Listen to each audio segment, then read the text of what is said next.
구원에 이르는 근심이라는 말씀으로 나누겠습니다. 이제 핸드폰을 다 우리가 갖고 다니다 보니까 핸드폰으로 이제 얘기를 많이 하잖아요. 전화도 하지만 이제 카톡이나 텍스트 이런 거 합니다. 그런데 이 짧은 문자로 텍스트나 카톡을 이렇게 하다 보면 참 어려운 경우가 여러분 혹시 있었습니까? 제가 아는 미국 목사님이 지난주에 그러더라고요. 37살이신데 자기는 정말로 텍스트 너무너무 싫어한대요. 왜냐하면 평소에도 잘 지내는 사람인데 본인이 한 문장을 끝날 때 마침표 하나를 딱 점을 하나 딱 찍었는데 항상 근데 그날따라 하필이면 2개가 3개를 찍었나 봐요. 그러니까 저쪽에서 오해를 한 거죠. 아니 왜 마침표를 점을 하나만 찍던 사람이 오늘은 2개를 3개를 했지? 이게 무슨 놈이야? 할 말은 많은데 하기 싫다는 건가? 이게 뭐지? 가끔가다 그런 얘기가 있잖아요. 그리고 또 이제 또 요즘에는 그 그림도 보내니까 아니 이게 왜 이런 그림을 나한테 보냈대? 이게 무슨 뜻이야? 보낸 사람하고 받는 사람이 전혀 다르게 반응을 해서 오해가 생기고 참 힘든 경우가 많다고 그래요. 오늘 성경 본문에서도 바울 역시도요. 자신이 이제 고린도 교회에 편지를 한 통을 보냈습니다. 근데 그것 때문에 후회까지 괜히 보냈네. 편지는 이렇게 글로 다 남기는 거잖아요. 괜히 보냈네. 이런 후회함이 있다. 오늘 본문 7장 8절에 그런 얘기예요.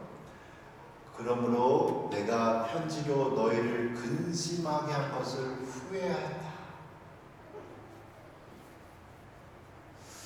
우리가 막 급하게 말하거나 급한 마음에 편지를 써서 텍스트를 보내고 나면 엎드려진 일이니까 하고 후회를 대부분은 많이 합니다. 급한 마음에 하는 경우에는. 그런데 바울은 지금 자기가 쓴 편지가 급한 마음을 쓴 게 아니에요. 특히 바울의 직업을 보면 알 수 있는데 바울은 오늘날의 개념으로 법대를 졸업한 변호사, 판사, 검사 이런 법률 쪽에 일하던 사람입니다. 그리고 당시에 최고의 법대에서 최고의 법대 교수 밑에서 또 수석으로 졸업한 아주 능력 있는 이 법대생이거든요. 법조인이었거든요. 그런 그가 요즘에도 이런 법률적인 서류들을 하려면 변호사들이 아무렇게나 안 쓰잖아요. 이 단어 하나 그리고 말 어떻게 하느냐에 따라서 이게 사건이 이 케이스가 어떻게 될지 모르니까 정말 조심 하나하나 선택을 합니다. 이렇게 훈련을 받은 바울 역시도 정말 조심해서 이 고린도 교회의 편지를 조심해서 기도하는 마음으로 한 단어 한 문장 마침표의 크기까지 생각하면서 편지를 보냈어요. 그리고 이러한 편지를 할 때 즉흥적으로 하지 않냐고 하나님께 기도했겠지. 하나님 이 편지 써도 될까요? 어떻게 할까요? 많은 심각한 기도 속에 확신을 갖고 편지를 썼어요. 그럼에도 불구하고 보내고 나서 바울을 사랑하는 제자 디도를 통해서 보낸 것 같은데 후회하는 거예요.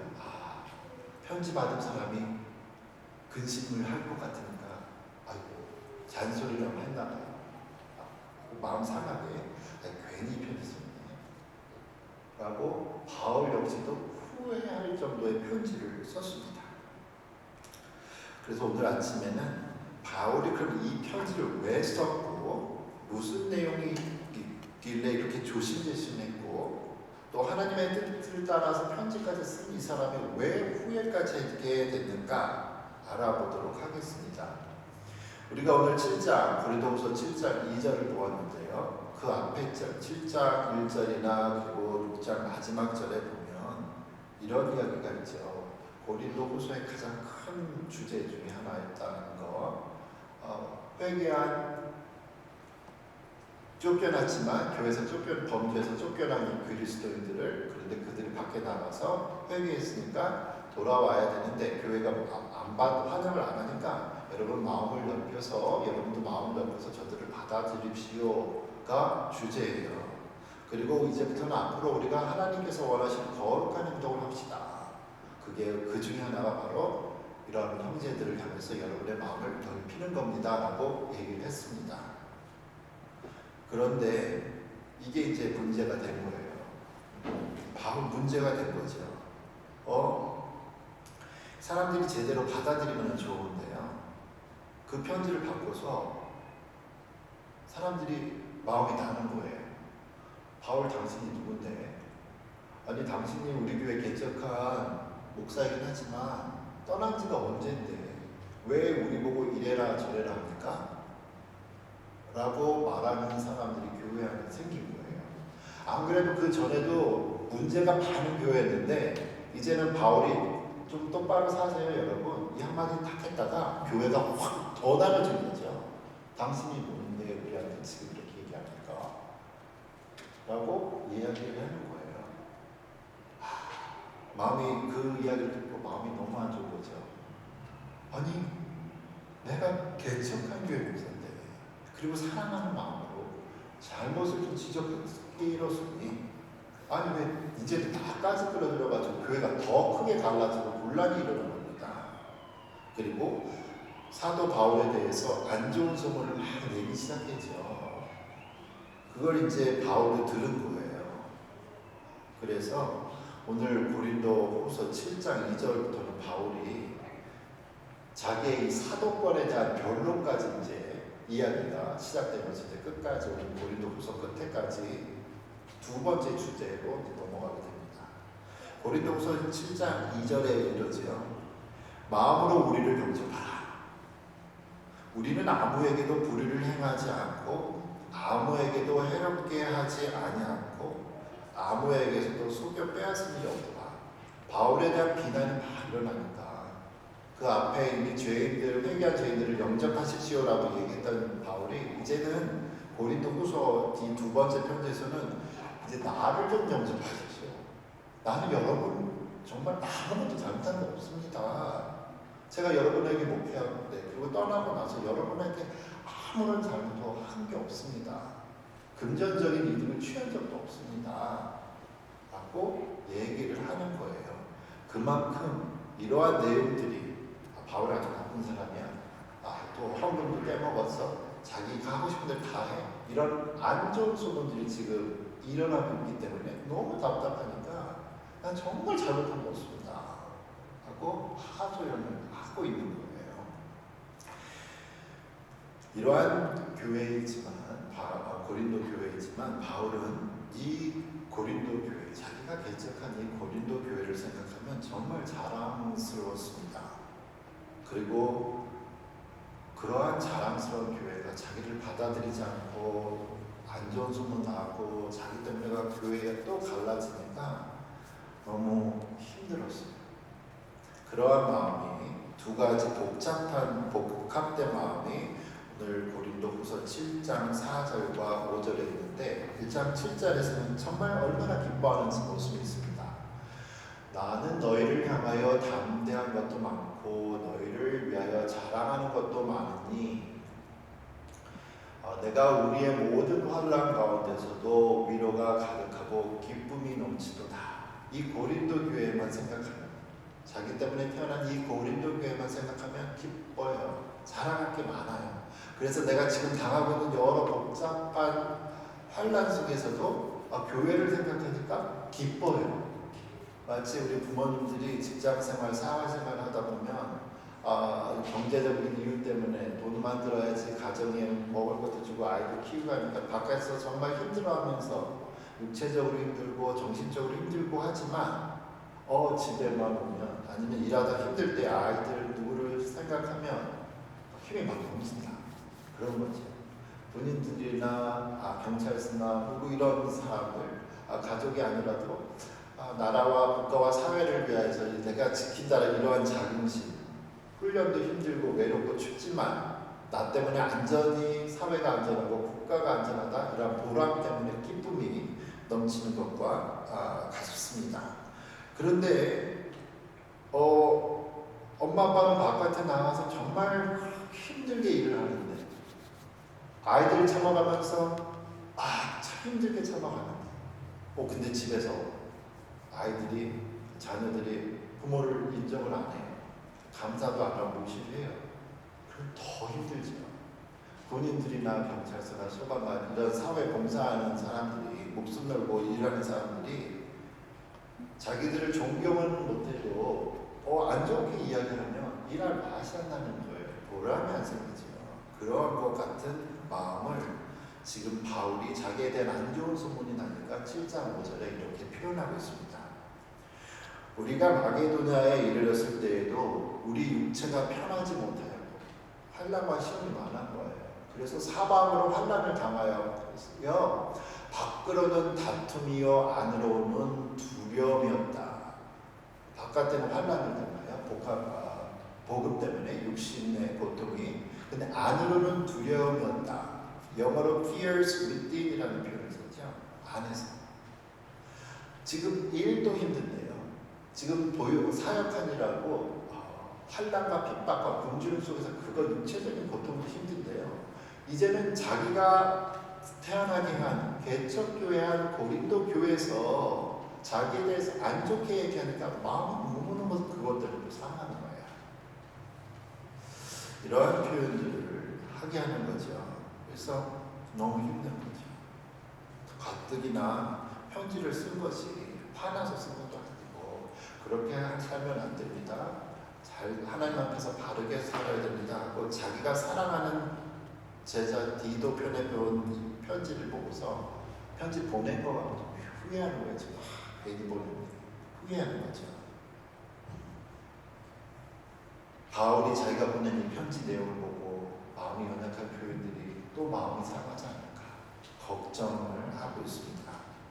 마치 아무리 부모님이라고 해도 사랑하는 자녀나 사랑하는 사람이 잘 되라고 참고 해서 이 말 할까 말까 하다가 쓴소리를 탁 한마디 놓고 후회하는 것과 똑같아요.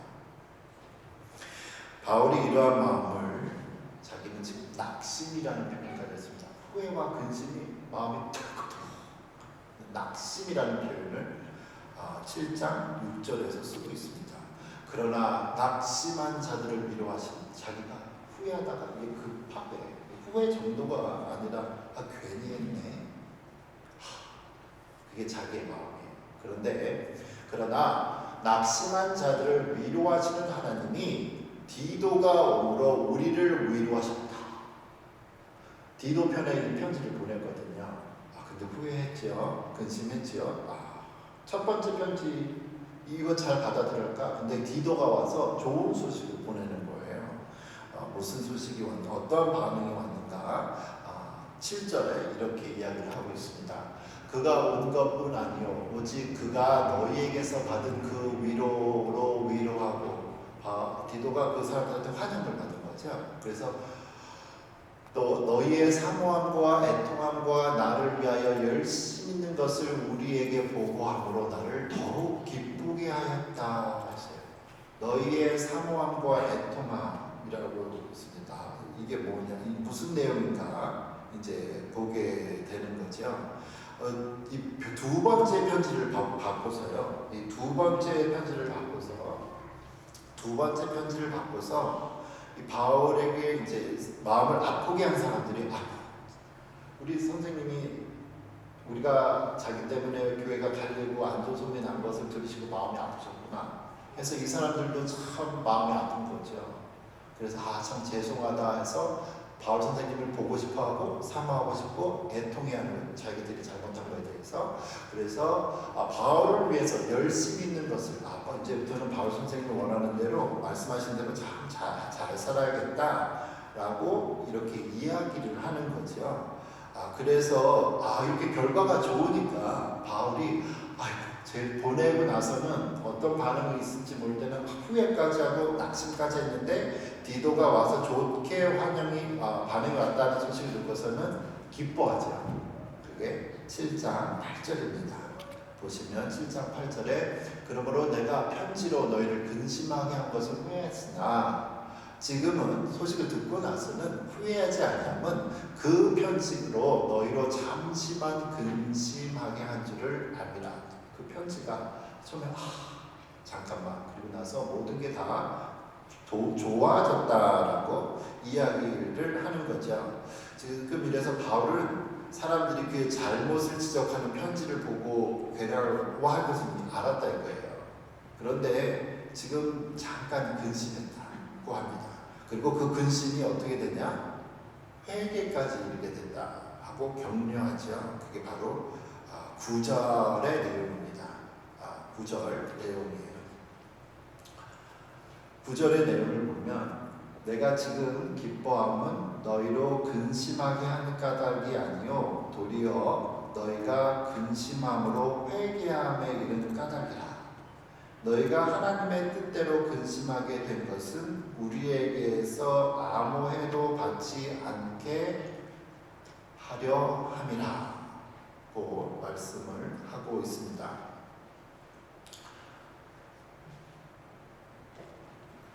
여기에서 바울이 또 이야기를 하는 거죠. 대부분의 사람들은 잘못을 지적을 하잖아요. 그러면 두 가지 반응이 나타나죠. 첫 번째는 당신이 뭔데 나한테 그렇게 얘기해? 기분 나빠하는 사람이고요. 두 번째는 내가 그랬구나. 그랬구나 하고 근심하는 쪽이 이제 있게 됩니다. 그리고는 그러한 괴로움을 하고서는 이렇게 살면 안 되는데 이렇게 살면 안 되는데 라고 이해하기를 하는 거죠.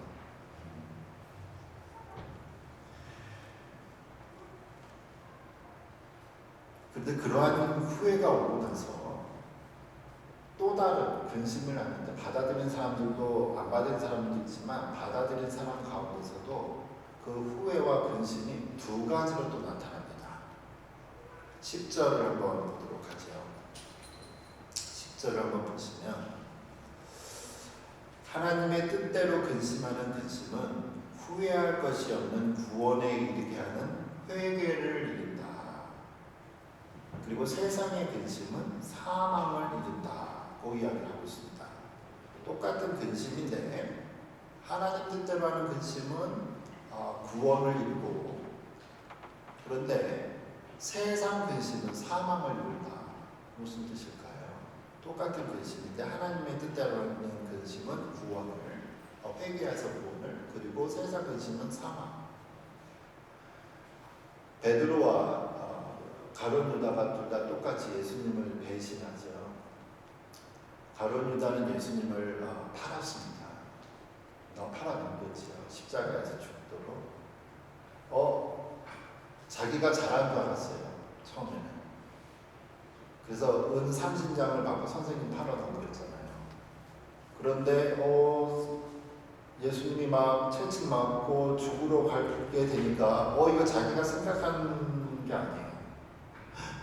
내가 우리 선생님을 죽였는구나 하는 심한 근심과 자책과 죄책감 속에 그걸 해결하기 위해서 가룟 유다는 스스로 나무에 목을 매달아 죽습니다. 똑같이 베드로 역시도 예수님을 배반하죠. 예수님 3번 부인하잖아요. 예수님 잡히시던 그날 예수님이 말씀하시는 대로 닭이 울기 전에 3번 너가 날 부인하리라. 정말 그렇게 부인해요. 그리고도 너무 괴로워합니다. 심히 울었다, 통곡했다라고 성경은 바울이 그렇게 베드로가 통곡했다, 심히 울었다고 표현해요. 자기의 잘못을 안 거예요. 그리고 나서 나는 이제 더 이상 예수님을 쫓을 자격이 없다라고 얘기할 때 부활하신 예수님이 그에게 나타나시고 이 사람은 회개하잖아요. 그리고 살아서 교회를 이끄는 큰 일을 합니다. 그러니까 우리가 잘못을 지적받았을 때 너는 누구야 이런 사람들이 있지만 내가 잘못했네 이런 잘못한 지적을 가지고 두 가지 반응. 한 사람은 회개하고 한 사람은 죄책감에 모든 걸 다 끝내는 경우가 있다라는 거죠. 그래서 우리가 하나님 앞에서 하는 회개는 우리에게 자유함을 줍니다. 구원함을 줍니다. 마치 맛있는 음식 하나를 만들기 위해 여러 과정을 우리가 지나가게 되는데요. 여러 과정을 우리가 지나가게 되는데 이 회개의 단계에도 여러 가지 현상들이 있습니다. 반드시 1, 2, 3, 4 이런 식입니다는 아니지만 진정한 회개는 어떠한 일들이 나타나는가 보여지게 되죠. 보게 되면 우리가 함께 11절을 보도록 하겠습니다. 하나님의 뜻대로 하는 이 근심은 어떤 특징이 있는가? 제가 빨갛게 올려놨는데요. 간절함과 여러분을 간절함과 자신에 대한 해명과 정의의 분노와 하나님을 두려워함과 그리워함과 열심, 죄 지은 사람을 처벌할 마음을 불러일으켰습니다. 여러분은 그 모든 일에서 자신의 깨끗함을 보여주었습니다. 제가 읽은 성경은 우리가 가지고 있는 성경이 아니고 현대인의 성경이라는 책을 쉽게 좀 걸 올려놨는데요. 무슨 뜻이죠? 하나님의 뜻대로 하는 근심은 결국은 구원과 회개를 이루게 한다는데 여러 가지 특징이 있는 거예요. 첫 번째 특징은 간절함이 있다는 거예요. 잘못함을 지적을 받았으니까 간절함. 나 이렇게 살면 안 되는구나. 어떻게 살아야 되지? 그리고 자신에 대한 해명, 변명 이런 식으로 다 있지만 내가 어떻게 해서 그러한 일을 하게 되었는가에 대한 이야기를 하나씩 말을 해주고 있습니다. 왜 잘못을 인정한다는 거예요. 잘못을 인정한다. 그리고 정의의 분노. 이렇게 하지 못한 나에 대해서 이렇게 하면 안 되겠다. 그리고 다르게 그렇게 죄 짓게 사는 사람들에 대해서도 의로운 분노가 있게 되고 그리고 나서 이러한 지적을 받고 나서는 하나님을 두려워하는 거죠. 전에는 죄 짓는 사람이 하나님 두려워하지 않은 사람이었는데 이게 막 그렇게 살면 안 되는구나. 하나님을 두려워하게 되고 그리워함과 여기서 그리워함은 지금 이 내용이 바울에 대해서 이야기하니까 바울에 대해서 안 좋게 얘기한 것들에 대해서 그래서 마음이 교회가 갈라졌는데 이제는 다시 바울 선생님하고 하나가 되어야겠다. 우리가 전에는 하나님과 나눠졌는데 다시 죄 때문에 나눠졌는데 회개하고 다시 하나님과 하나가 되어야겠다. 그래서 앞으로는 열심히 하나님을 향해서 열심히 살아야겠다는 마음이 생겼고 그러면 마음으로만 지금 이야기가 있었단 말이에요. 지금까지는. 그러면 결과, 행동이 보여줘야 되는 거죠. 죄 지은 사람을 처벌할 마음을 일으켰다. 여러분은 그 모든 일에서 자신의 깨끗함을 보여줬습니다. 내가 바울이 지적한 이 죄의 문제에 대해서 여러분은 슬퍼하고 그냥 마음으로 끝난 것이 아니라 처벌했습니다. 끝냈습니다. 행동의 변화를 나타내고 있는 거죠.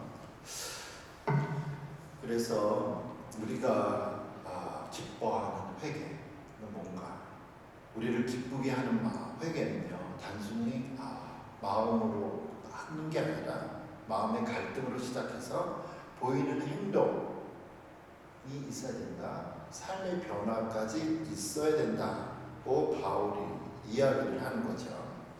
사도행전을 보면 베드로가 설교를 할 때 수많은 사람들이 가슴 아파하는 찢죠. 당신들이 죽인 그 사람이 얼마 전에 당신들이 십자가에서 죽인 그 사람이 하나님의 아들입니다. 그 예수가 하나님의 아들입니다. 당신들은 하나님을 죽였습니다. 하나님을 아들을 죽였습니다. 라는 이야기를 듣고 사람들이 통회하자. 그리고 예수님을 믿습니다.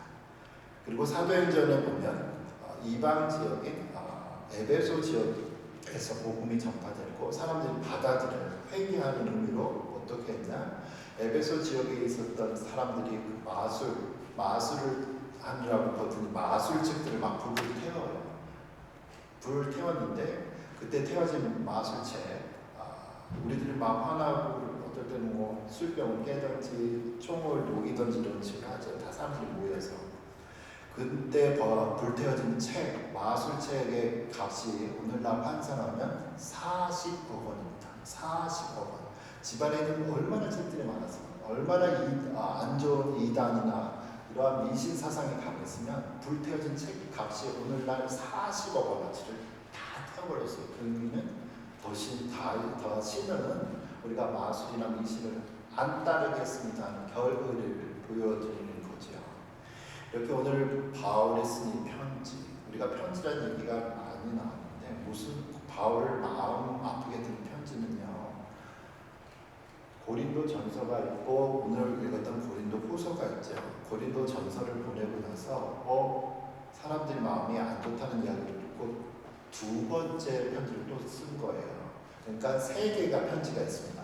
첫 번째 보낸 편지가 고린도 전서, 그리고 세 번째 보낸 편지가 고린도 후서예요. 가운데 있는 편지는 뭔지 몰라요. 이 편지의 내용을 두 번째 편지를 실제적으로 잃어버려서 두 번째 편지를 이야기합니다. 바울이 첫 번째 편지 보내고 두 번째 편지 보내고 오늘 고린도 후서 세 번째 편지 보내는 것처럼 계속 교회를 위해서 편지를 보내는데요. 왜? 회개하고 바르게 살아가고요. 하나님께서는 범죄한 이스라엘 사람들에게 참으시다가 선지자들 이제 부르시죠. 그리고 회개하라고 합니다. 그런데 사람들이 선지자 말 듣지 않고 핍박하고 죽이죠.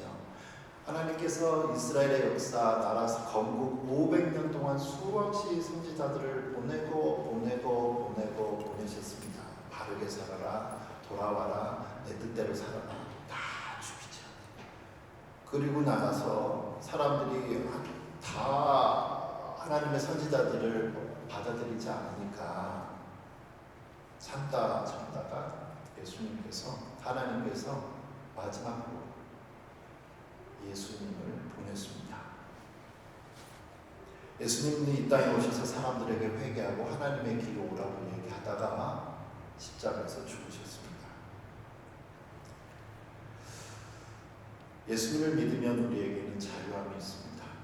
예수님께서 내가 곧 길이요 진리요 생명이라고 말씀을 하셨습니다.